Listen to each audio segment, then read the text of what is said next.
Dakwah adalah cinta. Sajak karya Ustadz Rahmat Abdullah. Dibaca oleh Mukhlis Dendros di Pantai Indah Kapuk, Jakarta. Memang seperti itu dakwah. Dakwah adalah cinta. Dan cinta akan meminta semuanya dari dirimu sampai pikiranmu, sampai perhatianmu, berjalan, duduk, dan tidurmu.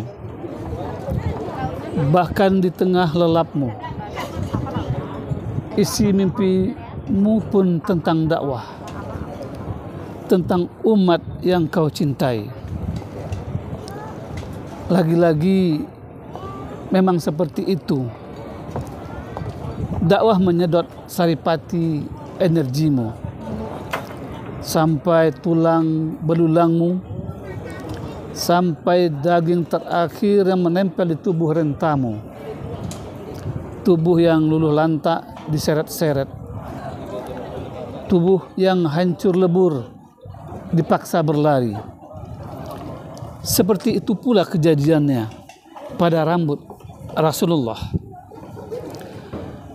Beliau memang akan tua juga, tapi kepalanya beruban karena beban berat dari ayat yang diturunkan Allah. Sebagaimana tubuh mulia Umar bin Abdul Aziz, dia memimpin hanya sebentar, tapi kaum muslimin sudah dibuat bingung. Tidak ada lagi orang miskin yang bisa diberi sedekah. Tubuh mulia itu terkoyak-koyak. Sulit membayangkan sekeras apa sang khalifah bekerja. Tubuh yang segar bugar itu sampai rontok. Hanya dalam 2 tahun ia sakit parah, kemudian meninggal. Toh memang itu yang diharapkannya, mati sebagai jiwa yang tenang. Dan di etalase akhirat kelak, mungkin tubuh Umar bin Khattab juga terlihat tercabik-cabik, kepalanya sampai botak. Umar yang perkasa pun akhirnya membawa tongkat kemana-mana. Kurang heroik. Akhirnya diperjelas dengan salah satu luka paling legendaris sepanjang sejarah. Luka ditikamnya seorang khalifah yang soleh, yang sedang bermesra-mesraan dengan Tuhannya saat sholat. Dakwah bukannya tidak melelahkan, bukannya tidak membosankan. Dakwah bukannya tidak menyakitkan, bahkan juga para pejuang risalah bukannya sepi dari godaan kefuturan. Tidak, justru kelelahan, justru rasa sakit itu selalu bersama mereka sepanjang hidupnya, setiap hari. Satu kisah heroik akan segera mereka sambung lagi dengan amalan jauh lebih tragis. Justru karena sakit itu selalu mereka rasakan, selalu menemani. Justru karena rasa sakit itu selalu mengintai kemanapun mereka pergi, akhirnya menjadi adaptasi. Kalau iman dan godaan, rasa lelah selalu bertempur, pada akhirnya salah satunya harus mengalah.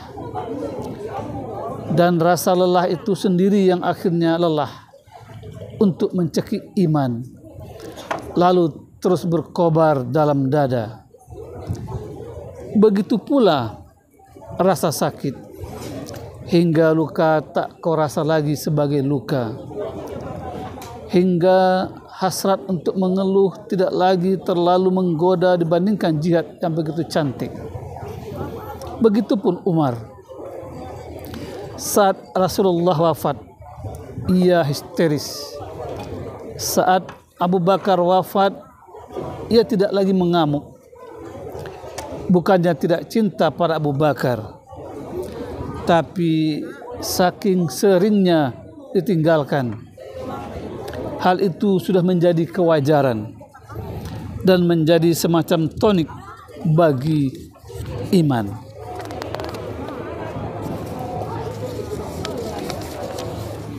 Karena itu kamu tahu, pejuang yang heboh, ria memamerkan amalnya adalah anak kemarin sore, yang takjub pada rasa sakit dan pengorbanannya juga begitu, karena mereka jarang disakiti di jalan Allah, karena tidak setiap saat mereka memproduksi karya-karya besar.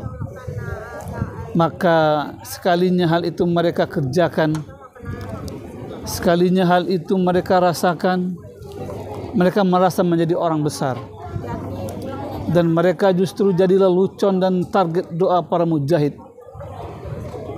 Mujahid yang sejati berkata, "Ya Allah, berilah dia petunjuk. Sungguh Engkau Maha Pengasih lagi Maha Penyayang." Maka satu lagi seorang pejuang, tubuhnya luluh lantak, jasadnya dikoyak beban dakwah, tapi iman dan hatinya memancarkan cinta, mengajak kita untuk terus berlari. Teruslah bergerak hingga kelelahan itu lelah mengikutimu. Teruslah berlari hingga kebosanan itu bosan mengejarmu. Teruslah berjalan hingga keletihan itu letih bersamamu. Teruslah bertahan hingga keputuran itu putur menyertaimu.